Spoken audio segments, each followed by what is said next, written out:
Nakikiusap po ako sa inyo, tulungan niyo po kami mahanap yung anak ko. Kahit katawan lang po makita sa anak ko, nagmamakawa po ako sa inyo. Walang magawa si Roslyn kung hindi magsumamo sa mga otoridad na tulungan siyang hanapin ang kanyang 13 anyos na anak na si Romel. Kahapon pa nawawala si Romel. Nagpaalam lang daw ang kanyang bunsong anak na pupunta sa Baseco para mag-computer. Yun pala, nagkayayaan na raw sila ng isang kaibigan na maligo sa Baseco Beach. Expected namin ng computer lang. Naligo raw ng alas 3 ng hapon. Tinanap po na ng panganay ko ng isang oras bago niya sinabi sa amin na hindi niya na makita yung kapatid niya, may buklo. Salamat namin, hindi na makita yung anak namin. Agad nag-report sa mga otoridad ang mga magulang ni Romel. Nagsagawa ng search and rescue operations ang mga otoridad.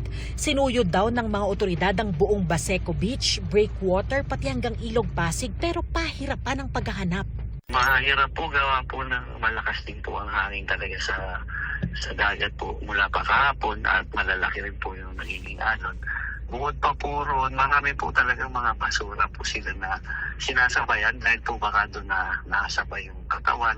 Dahil sa sama ng panahon, itinigil muna ang operasyon. Tataas na nga po yung alon sa dagat para na rin po sa safety po ng mga responders po natin na naghahanap. Base sa tawag ng mga otoridad kina Roslyn, bukas pa raw uli maitutuloy ang paghahanap kay Romel. Hindi namin ginusto maligo yung anak namin.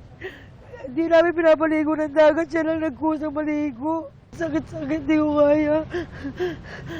Ilang isang gabi na ako di nakakatulog. Naisip ko yung anak ko, humingi ng tulong. Hirap. Hindi ko kaya talaga.